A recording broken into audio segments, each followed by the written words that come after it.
Bueno.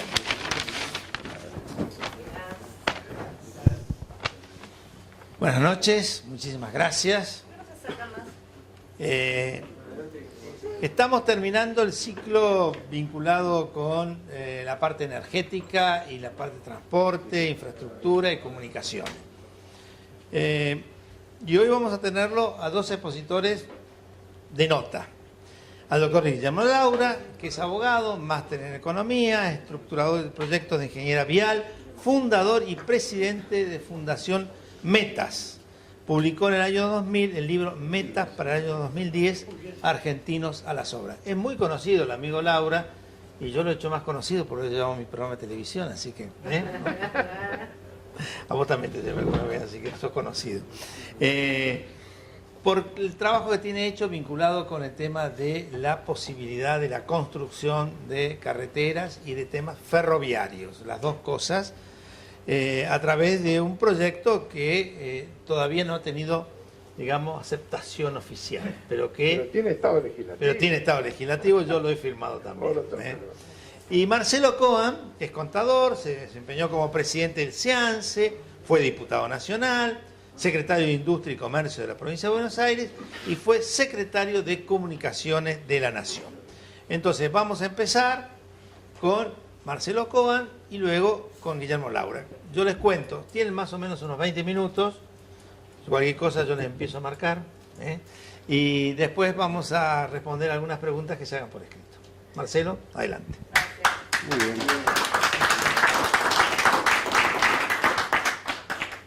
Bueno, buenas noches a todos. No sé si hace falta el micrófono. Sí, se graba. Va, por eso. Ok. Bueno, este ciclo se denomina la década perdida. Así es. De las oportunidades perdidas. De las oportunidades perdidas, perdón.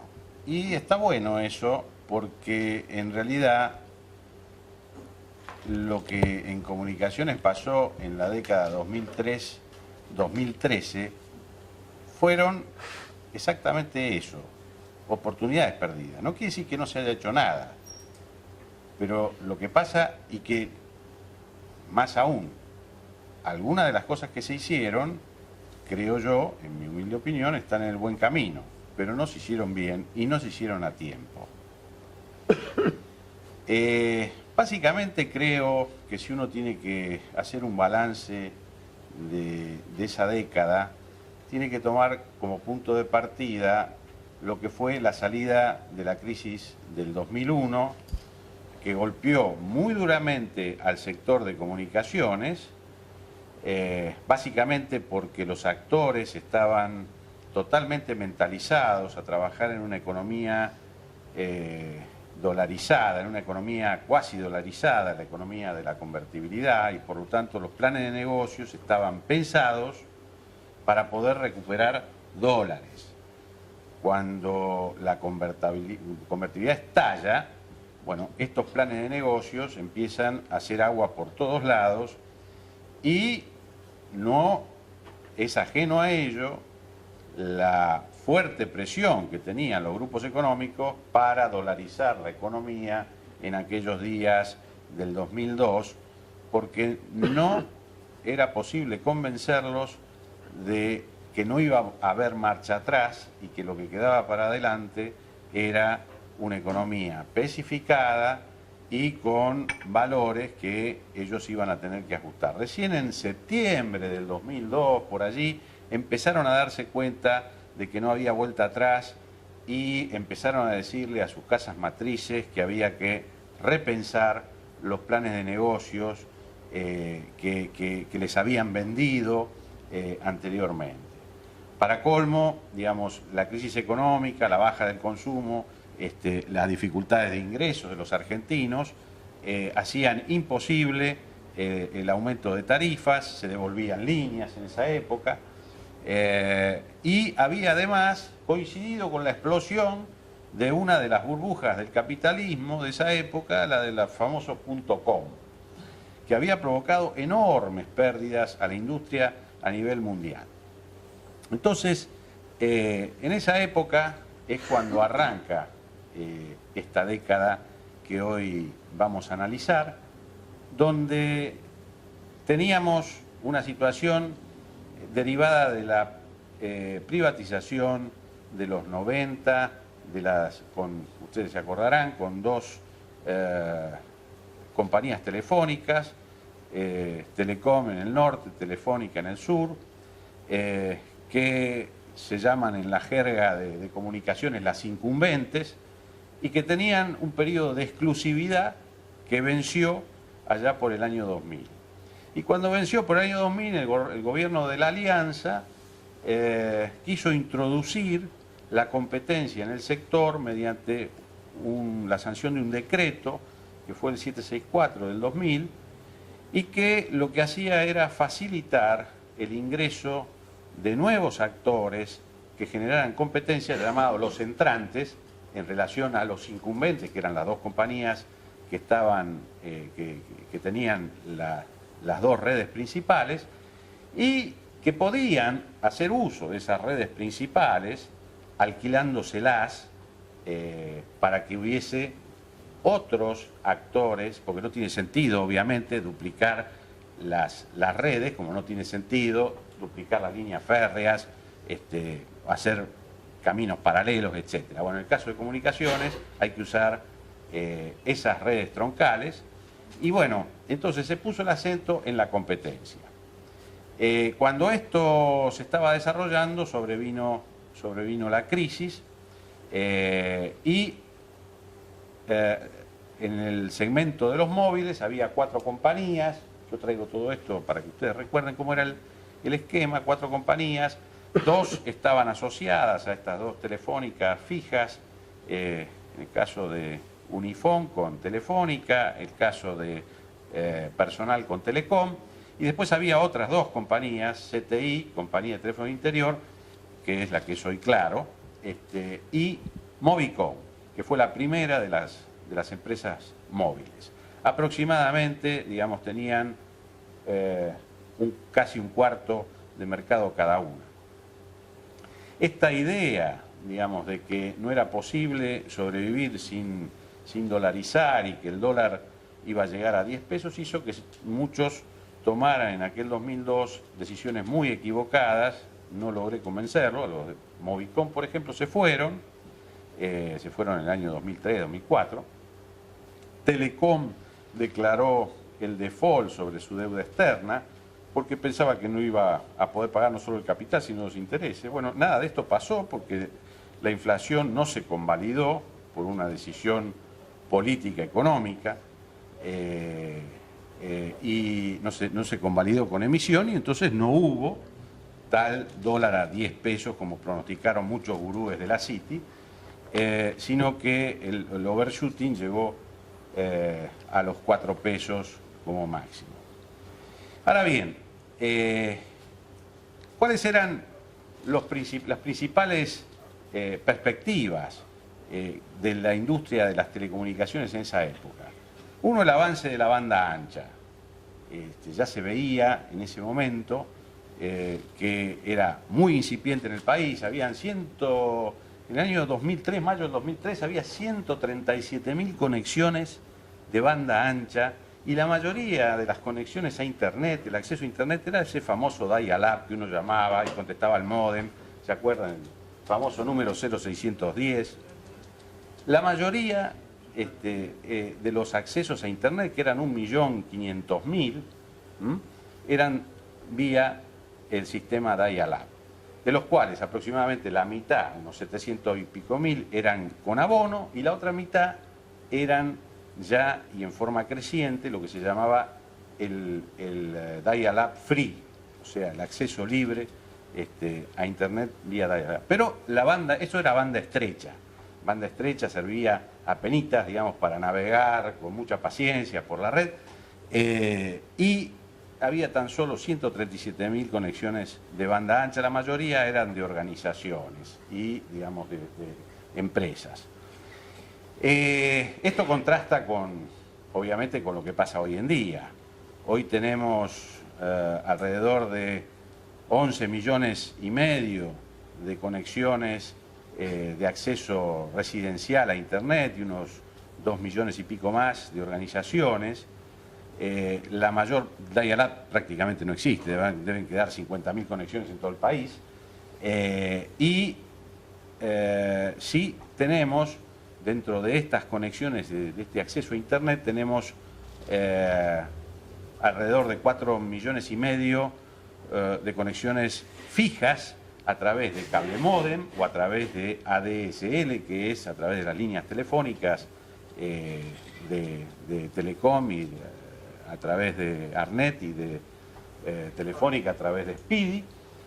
Y lo que es cable módem, básicamente Cablevisión, Fibertel, o sea, lo puedo decir, el grupo Clarín.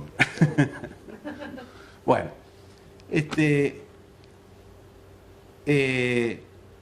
y digamos, yo dije que había 11 millones de conexiones, el resto son conexiones un tanto virtuales porque no funcionan y son conexiones móviles de estas que le dicen el famoso 3G de los teléfonos móviles.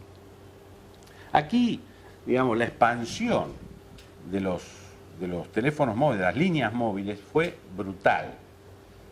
En el 2003 teníamos aproximadamente 7,5 millones de líneas fijas, estas que tenemos en casa. Hoy debemos tener alrededor de 9.400.000, o sea que creció un 18-20% en estos 10 años, las líneas fijas. Pero las móviles eran en aquel entonces 6.700.000 en mayo del 2003, cuando yo dejé la Secretaría, y hoy dicen los balances de las empresas que tenemos 59 millones de líneas móviles.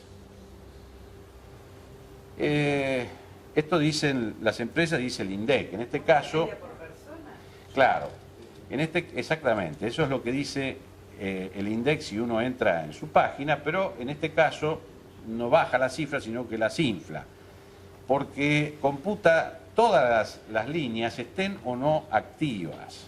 Y si están activas es otra cosa. Se considera línea activa o en servicio aquella que puede recibir una llamada o un mensaje de texto, aun cuando no tenga crédito, en el caso de las tarjetas prepagas.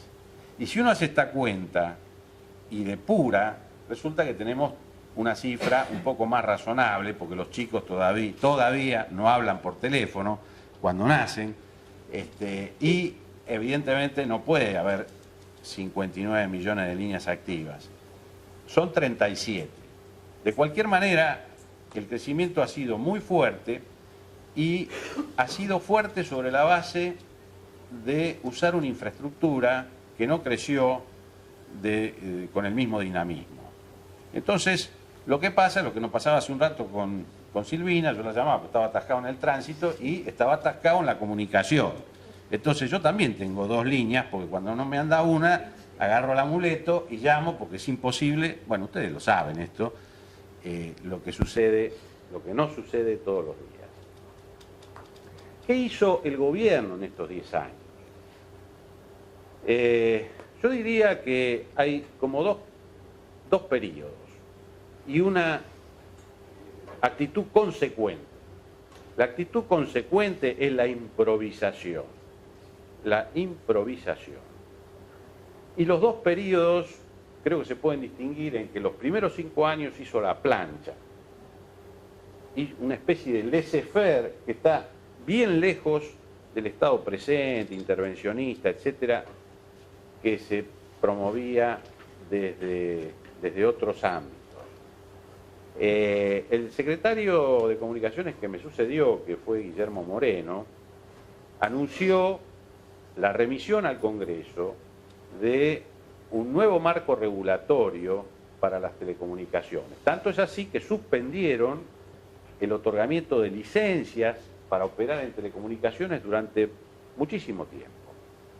Y eso no estaba mal, porque en realidad, digamos, habíamos pasado de el liberalismo total en los 90, en el que no había ninguna restricción, digamos, y había mucho monopolio para estas 2 compañías, a un intento por instalar la competencia, pero resulta que estaba todavía fuera de de implementación un servicio universal que le diera acceso a todos los habitantes a los beneficios de la sociedad de la información a través de las tecnologías de informática y comunicaciones, y, digamos, que se considerara como servicio universal también los móviles, que se estaban empezando a transformar en la telefonía de los pobres, porque antes la telefonía de los pobres era el teléfono público y el teléfono móvil es cosa de los ricos, eran de los tipos que tenían plata.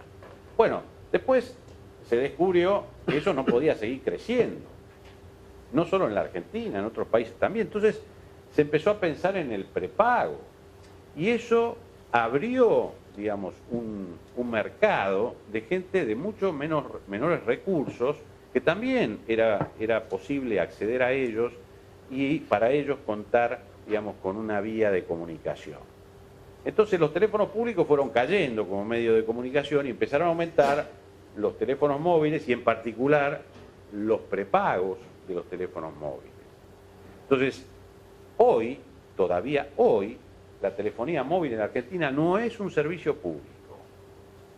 Es un servicio que está liberado en sus precios, como lo tuvo siempre desde que se hicieron los contratos de concesión del espectro radioeléctrico, que es un recurso finito, porque no es posible, más allá de lo que se puede hacer tecnológicamente para usarlo más eficientemente, no se puede multiplicar. Por lo tanto, digamos, ese uso de ese recurso finito, a mi juicio, debía ser reformado y era bueno que hubiese un nuevo marco regulatorio de la actividad, porque en lugar de vender el espectro radioeléctrico, había, a mi juicio, que concesionarlo y, digamos, ligarlo al cumplimiento de determinadas metas de calidad y de accesibilidad al servicio. Moreno anuncia, digamos, que va a haber un nuevo marco regulatorio de telecomunicaciones y este marco no se sancionó lamentablemente nunca. Mientras tanto, cortó, digamos, el acceso a nuevas licencias para nuevos operadores y ¿quién se fortaleció? Los que estaban. Y de los que estaban, los más poderosos, o sea, Telefónica y Telecom. Bueno, puedo entender que quizás tanto Telefónica como Telecom, que tenían juicios en el CIADI por la especificación, bueno, se vieron de alguna manera compensadas, cambiaron su eje de negocios y de pasar de ser las llamadas nacionales, urbanas e interurbanas e internacionales, cuyos pulsos se congelaron en pesos, cambiaron el equilibrio de su core business y lo pasaron a lo que es la expansión en banda ancha y los teléfonos celulares a través de las compañías asociadas, Unifón primero y después Movistar, cuando Movicon le vende su parte a Telefónica y se juntan Unifón y Movicon en Movistar, y personal en el caso de Telecom. Así pasaron los primeros 5 años, del 2003 al 2008, donde la segunda característica, la primera dije que era de improvisación, ¿no es cierto?, que es común a todo el periodo. Primer subperiodo, laissez-faire, y, digamos, la segunda cosa que creo que además de la improvisación caracteriza todo este periodo, no solamente el caso de comunicación, en otras cosas, es el tema de la relación con el Grupo Clarín. Porque en la primera mitad fue de amor, y entonces le concedieron todo, como dice acá, y en el caso específico de comunicaciones, la fusión de Cablevisión y Multicanal. Fusión que fue incluso objetada por quien hoy es titular de la UIF, Esbatela, Pepe Esbatela, y que en su momento no la quiso firmar, pero de cualquier manera le impusieron, antes de que se fuera Néstor Kirchner, la fusión, que después fue objetada por el propio gobierno, pero después de la crisis del campo, para decir que la fusión tenía que deshacerse. O sea que, digamos, también en comunicaciones, como en el resto de las políticas, hay, digamos, una contracara que tiene que ver con cuál es la relación con el Grupo Clarín. En esos primeros años había amor, se le concedió todo, y algunos dicen, yo no puedo obviamente afirmarlo, de que el divorcio, como dice así, que se produce después en la relación, tuvo que ver también con una cuestión telefónica, con cierto interés que tenía el Grupo Clarín de ingresar en Telecom, y que esto parece que no fue del agrado del matrimonio gobernante. Lo cierto es que, sea por eso o por lo que fuere, cambió totalmente a partir de allí el enfoque, y todo lo que se hizo en comunicaciones, o casi todo, tenía que ver con una posición política respecto de el Grupo Clarín, que era el principio y fin de todos los males de la Argentina, y lo sigue siendo hoy. Entonces, se decide hacer una inversión masiva en el año 2009 para establecer la televisión digital abierta. ¿Qué es televisión digital? Es mejorar el estándar analógico, por supuesto, de la televisión que nosotros conocimos, abierta de tal manera que no haga falta suscribirse con ningún abono, y esto transmitido por torres que había que poner en los lugares estratégicos para que esto se pudiese llegar a la casa de los menos pudientes. La verdad es que no hay cómo estar en contra de semejante propuesta. Lamentablemente, digamos de nuevo, la improvisación fue la marca en el orillo de esta iniciativa y de otras iniciativas. Se hicieron las torres, por ejemplo, sin contemplar, en el caso de La Pampa, me acuerdo, se hizo una torre en el camino de lo que es la ruta de aproximación del aeropuerto de Santa Rosa, y después hubo que tirarla abajo. Con el caso de Uruguay se interferían las señales, que por supuesto tenían que estar limitadas por un problema de jurisdicción, y además se olvidaron de que había que interconectar las torres para poder transmitir. Entonces lanzaron lo de la televisión digital, que digo, es una buena iniciativa, pero hecha a tontas y a locas y gastando mucha plata. Yo diría despilfarrando mucha plata. También esto fue coincidente con lo de Fútbol para Todos. Todos sabemos que también uno puede estar en contra o no de que esto se gaste, se gaste el dinero que se gasta en Fútbol para Todos, pero ciertamente el objetivo era terminar con torneos y competencias y cablevisión. O sea que esto que se hace no es porque alguien se puso a pensar estratégicamente en comunicaciones y en medios de comunicación hay que hacer tal cosa, sino porque esto nos sirve para terminar con lo que le da vida al Grupo Clarín. Y, digamos, como se olvidaron de la interconexión de las torres de comunicación, que en un principio iban a ser 47 en todo el país y para el despliegue de la televisión digital terrestre. Entonces, en el 2010 se anuncia el Plan Argentina Conectada. Es un tendido de fibra óptica que en un principio iban a ser 12.000 kilómetros de nuevo tendido de fibra óptica, a los cuales se le adicionaría alrededor de 4.000 y pico comprados a empresas existentes, más el financiamiento de 2.000 y pico de kilómetros a gobiernos provinciales. Esto además también fue contemporáneo con este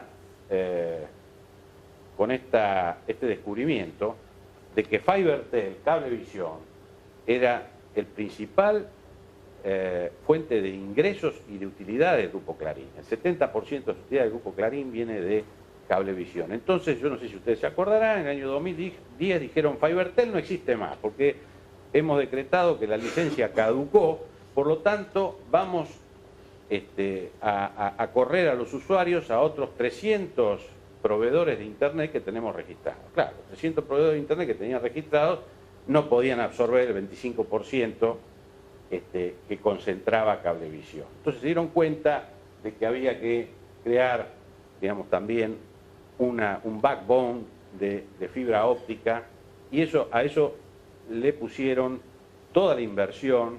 Ayer Debido dijo que llevan gastados 2.600 millones de dólares, originalmente eran 1.500, 1.800, pero ya se sabe, digamos, siempre aumentan los precios. Y todavía no está terminada, porque de nuevo la improvisación. Tenemos la fibra óptica tendida y no hay equipo en las puntas para poder conectarlo. Y no hay shelters, que son los gabinetes que llevan esos equipos para poder protegerlo de la inclemencia del tiempo. Hemos tendido fibra óptica para conectar Tierra del Fuego, lo cual es impecable. Había que integrar Tierra del Fuego al continente y no tenemos los equipos para conectar. O sea, está tendido el cable, pero no funciona porque no hay equipos. Entonces, de nuevo, es la improvisación, digamos, donde se hacen inversiones. Hay casos en La Pampa donde se han hecho tendidos paralelos, se financió al gobierno de La Pampa para hacer un tendido de fibra óptica y se hizo otro tendido paralelo. Digo, estas son cosas que lamentablemente, digamos, han sucedido en esta década. Ok. Entonces, yo digo, no todo es criticable. Se hicieron avances, por ejemplo, y voy a decir algunas cosas buenas, como para que no digan este tipo viene y critica todo, ¿no? Porque no ese es el objeto. Se hicieron cosas buenas como fue la portabilidad numérica de los teléfonos celulares. Esto se hizo tarde, porque se hizo recién en el 2011, tuvieron del 2003 al 2011 un montón de tiempo para hacerlo, no lo hicieron. Esto de alguna manera eliminaba las barreras para la competencia que existen para la salida fundamentalmente de clientes disconformes con el servicio que se pueden ir a otra compañía. Ahora están viendo este desastre que tenemos y que después si quieren, si queda algo de tiempo, les explico por qué se produce técnicamente este lío que no podemos hablar. Entonces empiezan a preocuparse por la calidad del servicio. Y ahora están sacando un nuevo reglamento. Ayer anunciaron que va a salir publicado en el boletín oficial, yo lo busqué hoy pero no lo vi, un nuevo reglamento de calidad donde se le va a exigir metas de calidad a las empresas de telefonía móvil. Bueno, bienvenido. Y que se le va a exigir inversión, pues bienvenido. Lástima que lo hicieron tarde. Es decir, acá parece que de nuevo la constante es que tiene que pasar alguna desgracia para que entonces planifiquemos. Y esto está en manos del Ministerio de Planificación. Es el mismo ministerio desde el año 2003. Y tiene que pasar. Digamos, que no podamos hablar por teléfono para que recién se acuerden de que hay que hacer inversión. Y tiene que pasar que mueran 51 personas en el Sarmiento, más otras de nuevo en el Sarmiento, para que nos demos cuenta que había que hacer inversiones en los trenes. Y nos llenemos la boca con Tecnópolis y no dominamos una tecnología que es del siglo XIX. La tecnología de los frenos y del automatismo que tenía la línea A del subte de Buenos Aires es de fines del siglo XIX. Entonces, bueno, termino. Creo que efectivamente hemos desperdiciado oportunidades y esto nos va a costar, porque lo vamos a superar sin ninguna duda. Vamos a tener internet en nuestros teléfonos, esto se va a imponer porque la gente lo quiere, porque ya hay usuarios cuyo principal acceso a internet son los móviles y 12% de los usuarios que acceden a internet, su principal acceso son los móviles y 4% es el único acceso a internet. Entonces, esto, más la presencia de los llamados smartphones, los teléfonos inteligentes, las tabletas, etcétera, va a forzar, digamos, que tengamos acceso a tecnologías como el 4G. Y también, digamos, si el gobierno fuera un poquito más coherente en sus políticas, podría lograr que los empresarios se alinearan en el esfuerzo inversor que hace falta para que no pase que se corten las comunicaciones. Pero bueno, hemos perdido tiempo y hemos perdido oportunidades. Estamos en las generales de la charla. Gracias.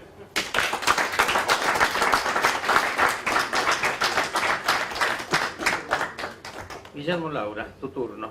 Muy bien. Ahí tenés un parlante. Sí. Un parlante. Vamos a pasar un video para ahorrar tiempo, porque la imagen ayuda. ¿Podemos bajar por ahí?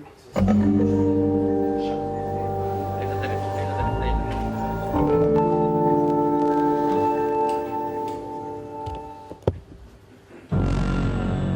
Cerca de 7.000 argentinos mueren por año en accidentes de tránsito, más que las muertes anuales de Estados Unidos en la guerra de Vietnam. ¿Cuál es la razón? En nuestras rutas angostas es obligatorio circular a contramano. Para sobrepasar a un vehículo no queda otra alternativa. Esta maniobra provoca el 66% de las muertes en rutas. Los siniestros por cruces a nivel con trenes y rutas, animales sueltos, curvas peligrosas, cruces urbanos, banquinas descalzadas o resbaladizas, niebla, ciclistas, elevan las muertes al 75%. ¿Cuál es la solución? Construir una red nacional de autopistas bien diseñada y operada. Según estadísticas internacionales, la mortalidad se reduce en un 87%. Se evitan 7 de cada 8 muertes, aún en la hipótesis de imprudencia del conductor. La red monitorea las velocidades extremas y zonas de niebla desde centros de control inteligentes. El proyecto Red Federal de Autopistas Inteligentes propone construir 13.000 kilómetros totalmente libres de peaje. Unirá las capitales de provincias. Enlazará 1.150 ciudades, incluidas todas las de más de 100.000 habitantes, fomentando la descentralización y alentando la erradicación en el interior de población e industrias. Unirá los países limítrofes y promoverá el turismo y el desarrollo del Mercosur. Vinculará los puertos de ultramar, abaratando los fletes de exportación un 20%, más otro 20% adicional, al permitir la circulación de modernos bitrenes que transportan hasta 75 toneladas. Bitrenes y autopistas ahorrarán al productor de granos 584 millones de dólares por año. ¿Por qué necesitamos una red de autopistas? Porque es la infraestructura específica para la correcta circulación del tránsito. Imita el maravilloso sistema circulatorio del cuerpo humano. La sangre arterial y venosa circula por canales separados. Las autopistas también tienen calzadas separadas que hacen físicamente imposible el choque frontal, causante del 66% de las muertes en nuestras rutas angostas. Los vasos sanguíneos se cruzan siempre a distinto nivel. La sangre avanza a flujo libre, sin interferencias, sin semáforos, sin válvulas. Las autopistas también tienen todos sus cruces a distinto nivel. Las arterias tienen curvas amplias para que la sangre avance a velocidad constante.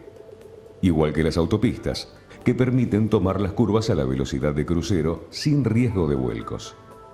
¿Por qué es urgente construir las autopistas? Nuestra red vial está obsoleta, por eso hay tantos accidentes. La sabiduría popular la llama rutas de la muerte. Las estadísticas son contundentes. Los accidentes son la principal causa de muerte entre los 18 y 40 años. Tenemos 7 veces más muertes que los países con redes de autopistas. El Estado se limita a colocar carteles que advierten riesgos mortales. Paso a nivel sin barreras, curva peligrosa, animales sueltos, puente angosto. Se ignora la enseñanza del ingeniero Pascual Palazzo que decía: el camino ideal es el que no tiene carteles de peligro, porque todos los peligros previsibles fueron eliminados por la ingeniería vial. ¿Cómo se pagarán las autopistas? Con inversión privada sin aportes estatales. Durante la construcción, el usuario no pagará absolutamente nada. La red se irá construyendo en tramos funcionales y su repago se hará mediante una tasa de 2,5 centavos de peso por litro de combustible por cada 1.000 kilómetros terminados y habilitados al uso público. Libres de peaje.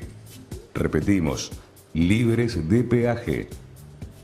El proyecto integra y armoniza el sistema carretero y ferroviario. Con los impuestos que genere la red de autopistas, se rehabilitará el sistema ferroviario nacional, previa elaboración de un plan maestro. Para asegurar el equilibrio ecológico, se plantarán 1000 árboles por kilómetro de autopista, o sea, 12 millones de árboles típicos de cada región a lo largo de toda la red. Los ómnibus de larga distancia, que transportan 60 millones de pasajeros por año, reducirán los tiempos de viaje y los accidentes al dejar de circular por rutas angostas. El turismo crecerá como en España cuando construyó sus autopistas. Los maravillosos paisajes argentinos serán accesibles a las familias que viajarán libres de peaje, seguras y sin estrés. La red federal de autopistas puede construirse ya mismo. Hay 2.315 planos prontos y 18.000 fojas de cómputo y presupuesto elaborados por 200 ingenieros y técnicos argentinos. Hay disponibles 7 máquinas distribuidoras de hormigón que pavimentan 1.600 metros por día cada una. Es el único proyecto de ingeniería de gran escala que tiene el país. Hay que ponerlo en marcha ya. Los autos se fabrican en horas. La red federal de autopistas necesita una década. En 10 años, el parque automotor se duplicará. Habrá 16 millones de automotores. Si no se construye la red, la siniestralidad aumentará exponencialmente. Tendremos la red de autopistas más extensa de Sudamérica, pero fundamentalmente se integrará todo el territorio nacional. Seremos un país verdaderamente federal, que nivelará sus diferencias de desarrollo. El Congreso habrá dado cumplimiento al mandato de la Constitución Nacional, que en su artículo 75, inciso 19, dice: proveer al crecimiento armónico de la nación y al poblamiento de su territorio, promover políticas diferenciadas que tiendan a equilibrar el desigual desarrollo relativo de provincias y regiones. Necesitamos una política de Estado que en 2020 concluya la red de autopistas y modernice el transporte ferroviario. Para apoyar la sanción del proyecto de ley que ya está en el Congreso, necesitamos tu firma y la de millones de argentinos. Tenemos el derecho constitucional de reclamar una infraestructura segura y eficiente. Vos podés hacer realidad este proyecto. Ingresá en www.autopistasinteligentes.org y registra tu adhesión. Tu apoyo es fundamental para construir la red de autopistas. Red Federal de Autopistas. Por un país integrado y solidario.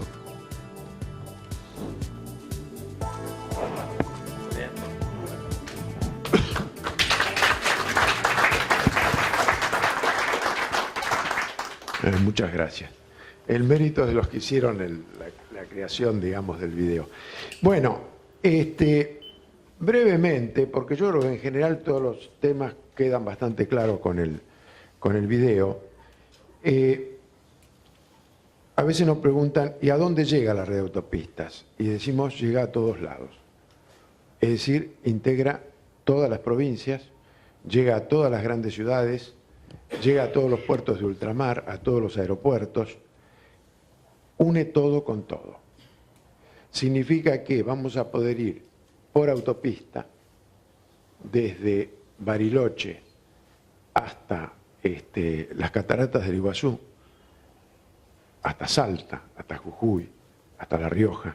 Me acuerdo en la década del 90, la gran objeción que hacían los críticos es que iba a llegar a La Rioja porque el gobernador el presidente había sido gobernador de La Rioja. Entonces, no se podía, habría que integrar todo el territorio menos La Rioja, porque ese es inaceptable. Entonces ahora deberíamos decir, bueno, menos Santa Cruz. No. Este es el concepto de servicio universal, ¿no es cierto?, de calidad homogénea. Todas las autopistas van a tener las mismas condiciones de seguridad y de prestación de servicio y de uso gratuito. No significa que sean gratuitas, el uso es gratuito. Y quiero explicar esto, que es un tema muy importante. En países de gran extensión territorial, como puede ser Argentina o Estados Unidos, no existe una distribución homogénea de la población en el territorio. En general hay grandes concentraciones en las áreas metropolitanas, donde sí hay caudales de tránsito importantes. Pero para unir las provincias entre sí, los caudales de tránsito no alcanzan para el pago por peaje. La Argentina no puede hacer ninguna autopista fuera de la región metropolitana por el sistema de peaje.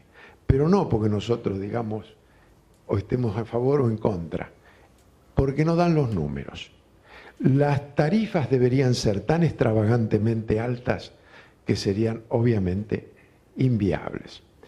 Ese mismo problema que hoy presenta la Argentina y que es característico de todos los países que tienen gran extensión territorial, porque las distancias son muy grandes y los caudales no son tan altos. ¿Saben quién lo tuvo? Estados Unidos en el año 56, cuando decide hacer la red de autopistas, el Congreso. La primera intención era hacerla por peaje. Entonces, como hacen las cosas en serio, estudiaron si era viable hacerla por peaje.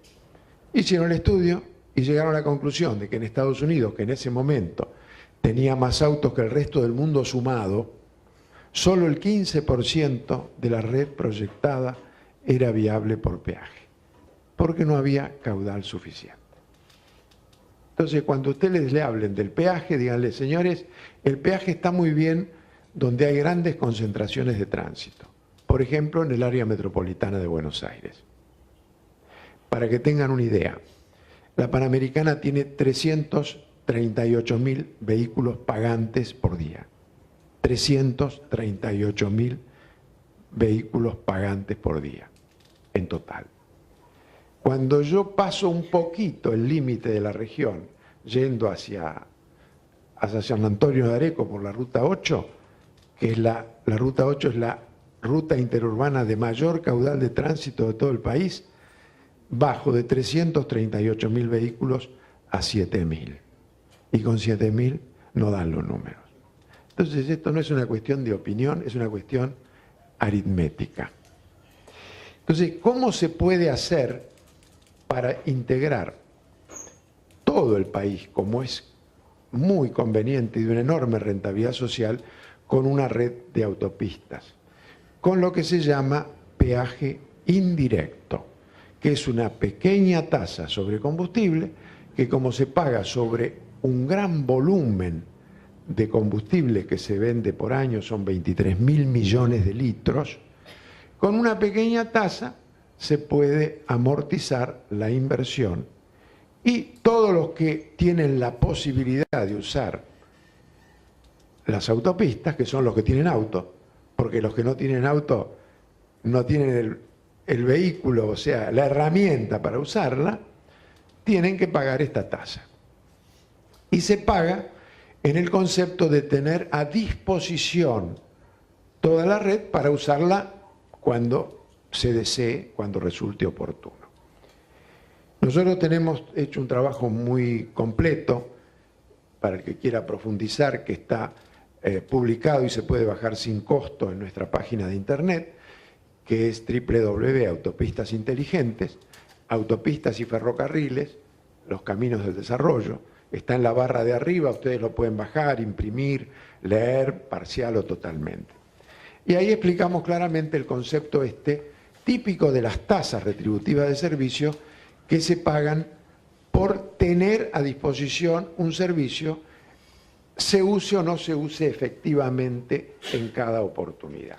Eso pasa con las tasas de agua corriente, con las tasas de alumbrado, barrido y limpieza, y esta sería una tasa vial que también se paga por sus usuarios por tener a disposición la red de autopistas en perfectas condiciones los 365 días del año.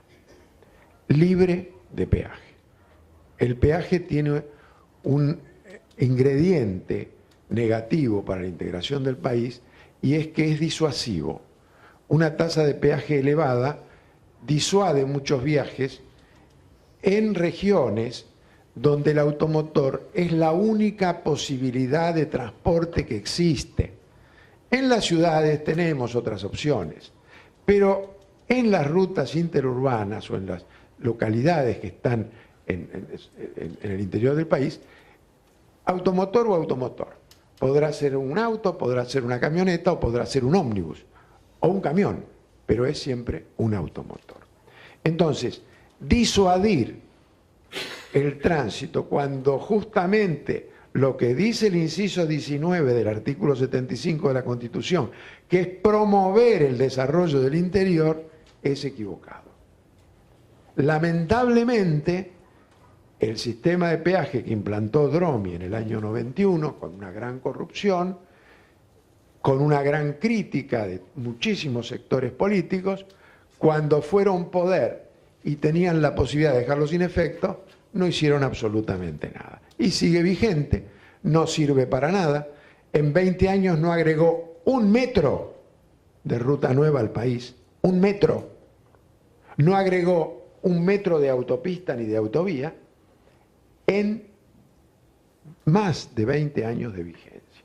Lo cual es una demostración muy clara de que el sistema no sirve. No sirve si no hay caudal de tránsito. En cambio, insisto con el ejemplo, en la región metropolitana se ha hecho la Panamericana, se ha hecho las autopistas municipales, se ha hecho la autopista La Plata, se ha hecho... ¿Por qué? Porque hay caudal, hay clientela, hay flujo. Si no hay flujo, no se puede hacer. Bueno, creo que el tema debe haber quedado claro. Yo quisiera hablar un poquito del modelo de gestión, que es un tema central en este proyecto. Y yo los invito a que hagan un esfuerzo de imaginación y piensen cómo funcionan todos los servicios públicos que funcionan, que son el teléfono, la electricidad, el gas. ¿Cómo funcionan? Alguien hizo una inversión primero, puede ser el Estado, puede ser un privado, pero alguien tuvo que hacer una inversión para que el servicio público exista, porque si no, no existiría. Y una vez que existe y se presta el servicio, el usuario paga la factura del mes anterior por lo que usó en el mes anterior. Así funcionan todos los servicios públicos. El único servicio público que no funciona así es el que no funciona, que son las carreteras. ¿Por qué? Porque el concepto que proviene del año 1932, te cobro un impuesto por adelantado, el dinero va a las arcas del Estado y después te prometo que te voy a hacer carreteras. Algún día, en algún lugar, alguna vez. Bueno, ese sistema es el que tenemos. ¿Cuánto pagamos de impuesto al combustible? Supongo que muchos de ustedes tienen auto. ¿Saben cuánto pagan por litro de nafta? La mitad es impuesto. Cuando me dicen, la nafta está cara, está barata, yo le digo, la nafta está regalada, lo que es caro es el impuesto. Porque la nafta, para el que produce la nafta, él cobra 3.50, pero ustedes pagan 7. ¿Y ese 3.50 a quién van? Van al Estado, con la promesa de que va a ser carretera. ¿Cuánta guita es? 4.000 millones de dólares por año, lo que se recauda, de impuesto al combustible. ¿Para qué alcanza? Para hacer 2.000 kilómetros de autopista nueva, reluciente, todos los años pagada al contado. 2.000 kilómetros. En 10 años, los invito a que hagan un pequeño cálculo, daría para hacer 20.000 kilómetros. ¿No es cierto? Si hago 2.000 kilómetros por año y pasan 10 años, podría haber hecho 20.000 kilómetros. Más de lo que nosotros proponemos y consideramos necesario. ¿Cuántos hizo en la última década? 400 kilómetros, 2%. O sea, recibí plata para 20.000 kilómetros y hice 400, que es la autopista Rosario-Córdoba. Entonces, nuestro cuestionamiento es, el sistema actual, y en eso tienen responsabilidad los legisladores, como el doctor Carlos Brown, que está apoyando el proyecto, pero hace falta que muchos otros se convenzan. No funciona. El sistema no funciona. Vialidad históricamente ha hecho 29 kilómetros, estadística de la propia vialidad, 29 kilómetros de autopista por año. A ese ritmo, la red total va a tardar 448 años.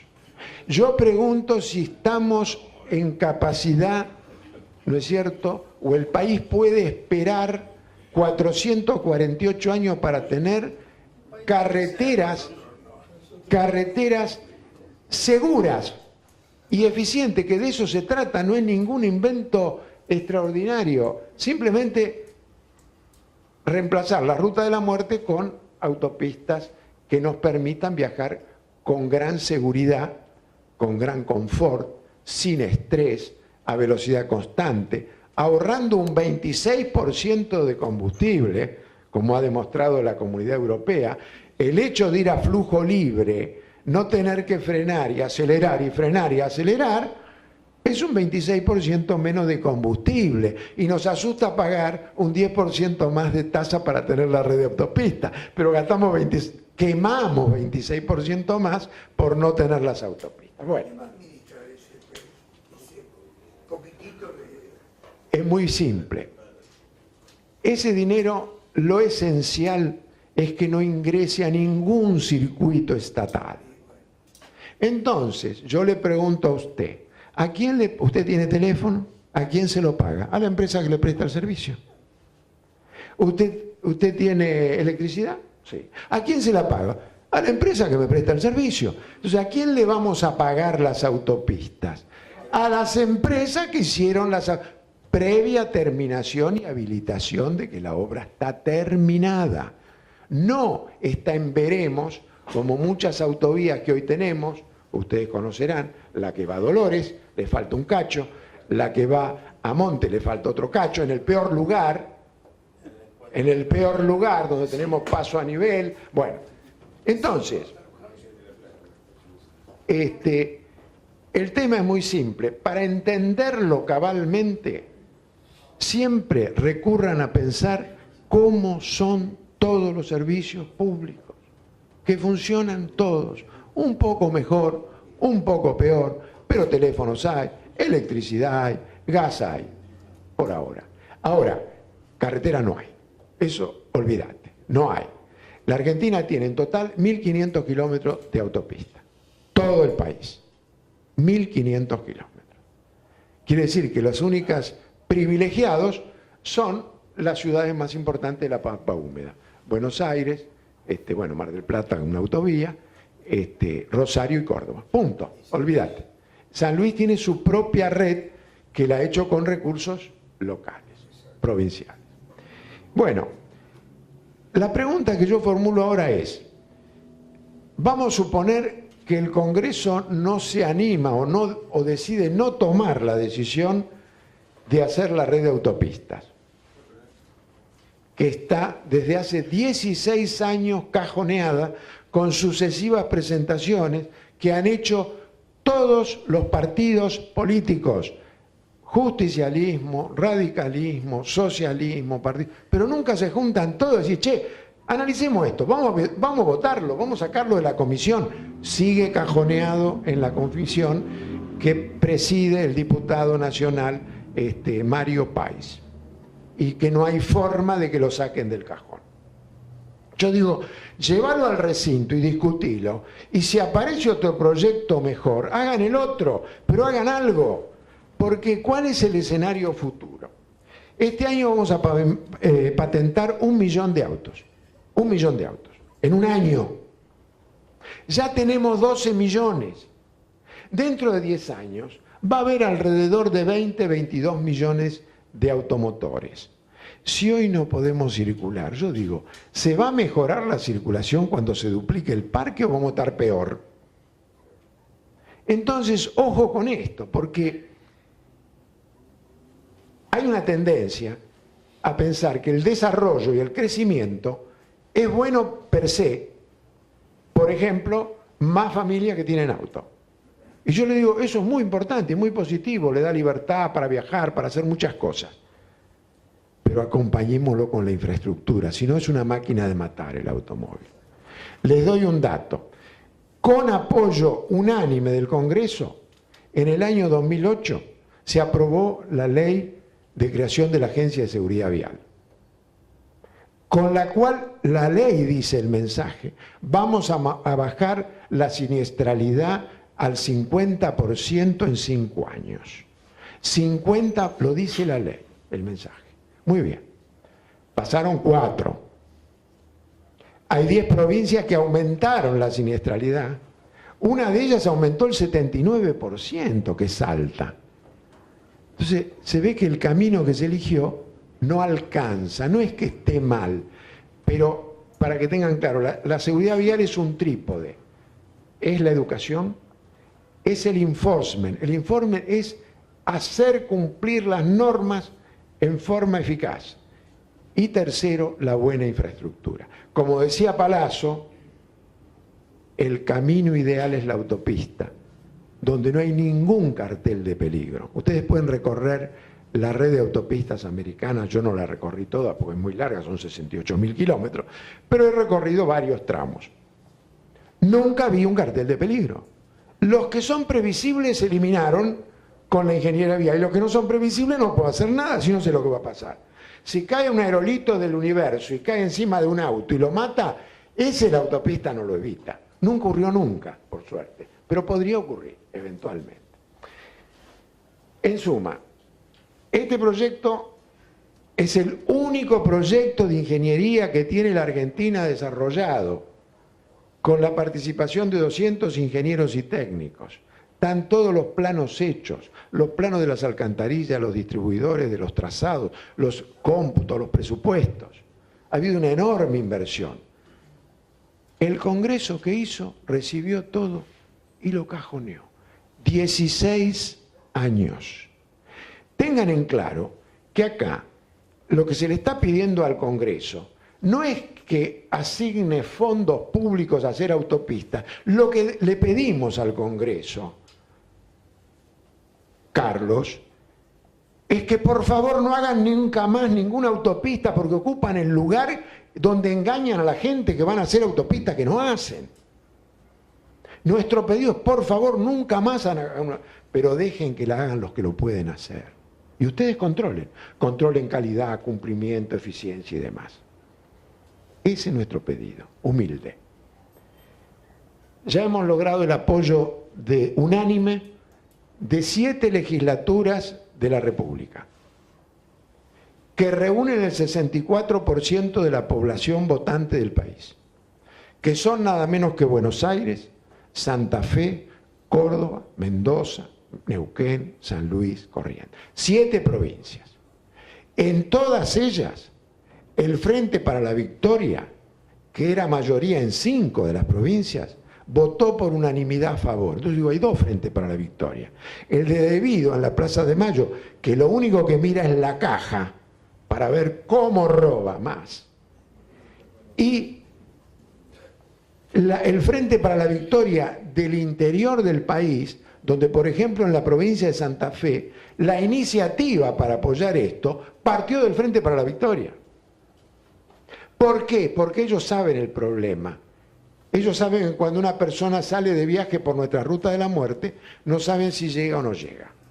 Cuando fuimos a Santa Fe el año pasado, que nos recibió muy bien toda la Cámara de Diputados, estaba presente un testimonio, una señorita de la localidad de próxima a Rosario, que había perdido toda su familia, sus hermanos, el cuñado, los chicos, en un accidente de tránsito, 7 muertos. Eso es irreparable. Ahora, si no podemos hacer nada, bueno, lo único que podemos hacer es rezar y enterrarlo.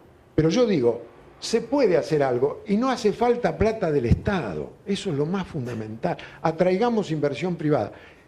Está toda la ingeniería financiera en el proyecto de ley que firmó el diputado Brown. Vamos a canalizar el ahorro del pueblo con títulos que van a ser pagados con esta tasa sobre combustible, que van a tener la garantía del Estado Nacional, la garantía del BID, que los hace AAA estable. O sea, está todo estudiado.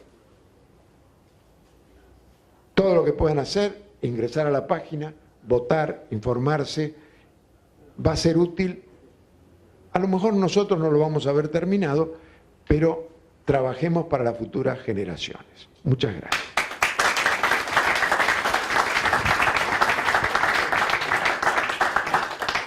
Yo quiero hacer un pequeño agregado a lo que vos señalabas recién, Guillermo, vinculado con el tema del Parlamento, ¿no? Y acá tengo a un diputado mandato cumplido. El Parlamento puede tomar eventualmente la decisión, lograr la decisión del conjunto y dictar una ley. Lo que pasa es que estas cosas no se hacen o no se logran, y logradas no se ejecutan en la medida que no hay una decisión política. Y la decisión política es del Ejecutivo, lamentablemente. Y yo alguna vez, en mi programa de televisión, y sigo pasando chivos, te pregunté al aire, gracias, te pregunté al aire, ¿por qué no se hacía? Y vos me contestaste, algo que recién dijiste, por la caja. Aquí no hay caja.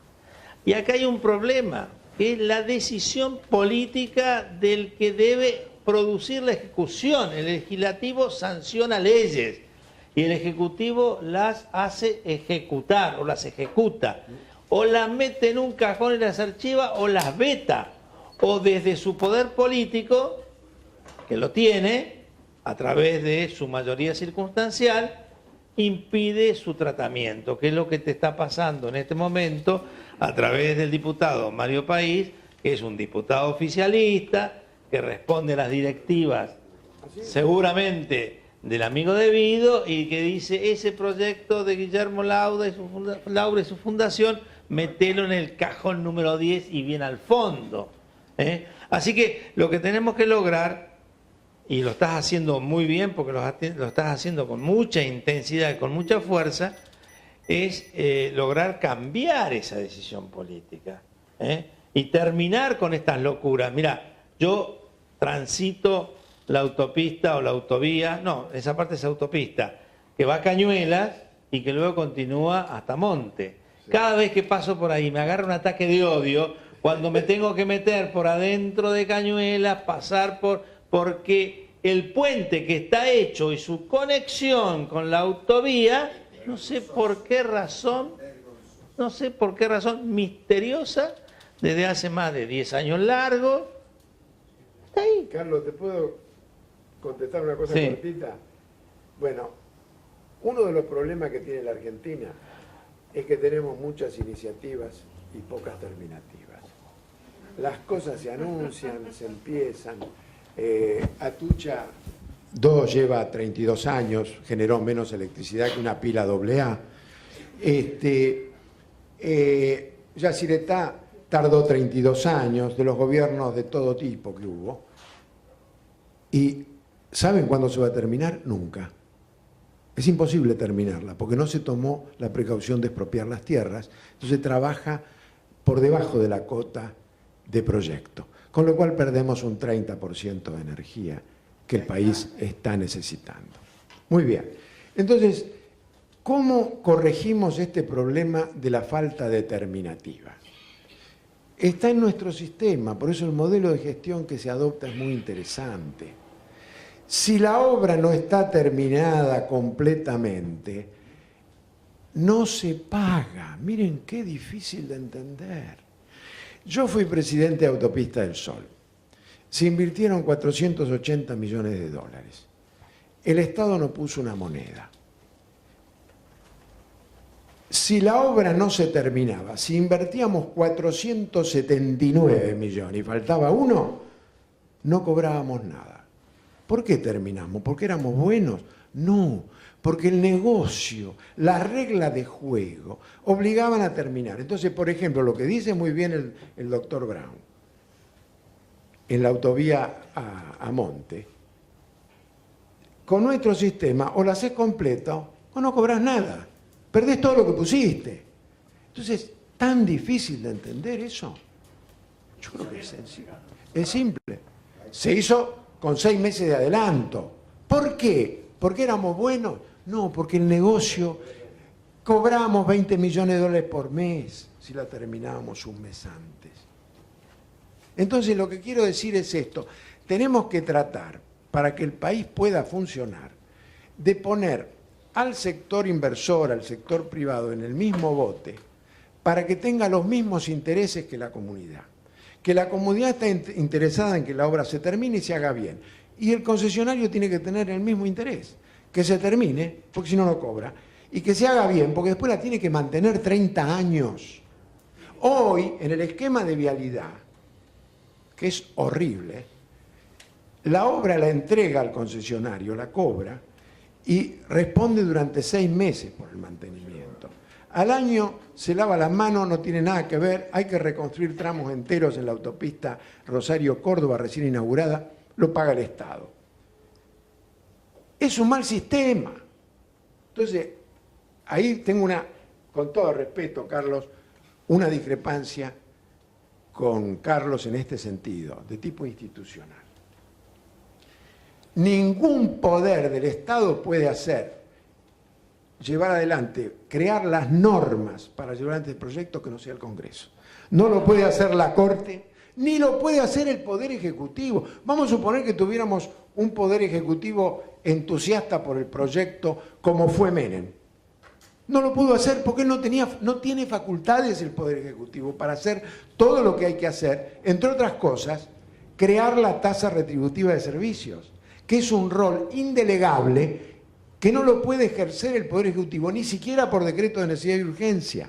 Lo tiene prohibido en forma expresa. Entonces, lo que yo quiero decir es, avancemos con lo que está hoy, que es, saquemos la ley, después discutamos con el Ejecutivo, pero el Ejecutivo recibe una encomienda y está obligado, si se aprueba, para lo cual lógicamente tiene que tener apoyo del Frente para la Victoria, yo no descarto que eso no se pueda conseguir, porque la presión que hay, nosotros lo palpamos porque estamos en este tema hace nada más que 16 años trabajando por este proyecto.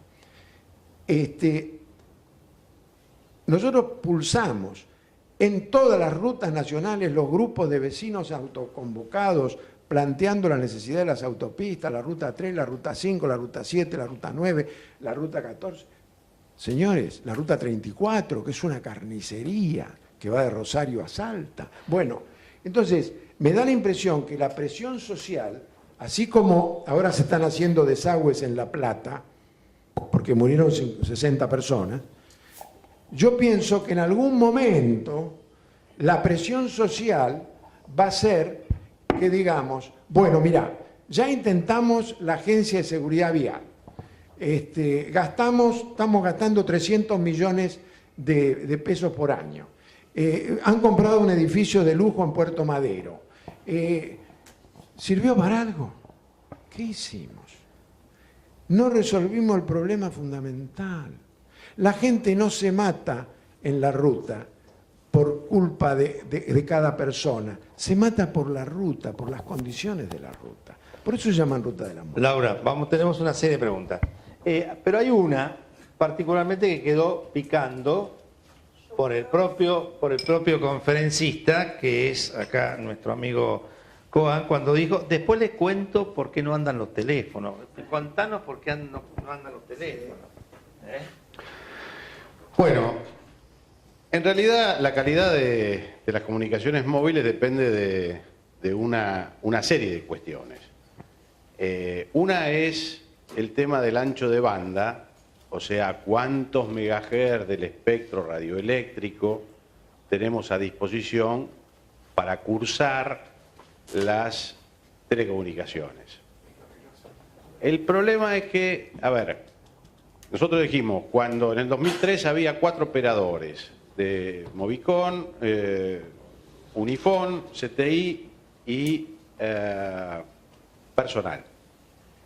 Tenían 50 megahertz cada uno, que es el espacio radioeléctrico dedicado a cursar sus telecomunicaciones. pensemos en el éter, un pedacito, 50 MHz, que por ahí, digamos, puede mandar sus comunicaciones. Cada uno de los operadores. Bueno, hoy tenemos el mismo espacio, después de no sé cuántos años, 15 años, no sé cuánto llevamos, tenemos los mismos megahertz. ¿Por qué sucede esto? Que servía para cursar nada más que comunicaciones, voz, en esa época, porque ni siquiera había mensaje de texto. Ahora tenemos mensaje de texto, pero además le queremos agregar datos, queremos acceder a internet, ver una película de YouTube en el teléfono, bueno, todo, y además vendemos más teléfonos. Entonces, ¿qué pasa? Digamos que tengo una capacidad limitada y sigo metiendo líneas sobre la misma capacidad. Claro. Y a eso tengo otra... Bueno, esto es responsabilidad del Estado. ¿Por qué es responsabilidad del Estado? Porque el Estado, también reflejo de la pelea con Clarín, iba a licitar frecuencias en las bandas de 1700 y 2100 MHz. Ustedes por ahí habrán leído cuando compran un teléfono celular que son cuatribanda. Funcionan en 850, funcionan en 1900, que son las dos en las cuales funcionan en la Argentina, pero también funcionan en la de 1700 y 2100 MHz. Bueno, estas últimas dos no hay licitado en la Argentina y no se usan porque nunca el Estado las puso a disposición de las prestadoras. ¿Y por qué no lo hizo? Porque tenía miedo que Clarín ganara. Entonces, anunciaron que la iban a licitar, pero después volvieron para atrás. A tal punto llegó la cosa, y disculpen que me extienda, que, miren, cuando se juntó Movicom con Unifón, cada uno tenía 50 MHz. Entonces le dijeron, no. Entonces había que licitar quién se quedaba con ese sobrante, que no podía ser, por supuesto, Movistar, porque era la que disfrutaba del excedente de los megahertz. Estuvieron 2 años, un año para hacer los pliegos de la licitación y el otro para resolverlo. Finalmente, a fin del año pasado, cuando tenían las ofertas,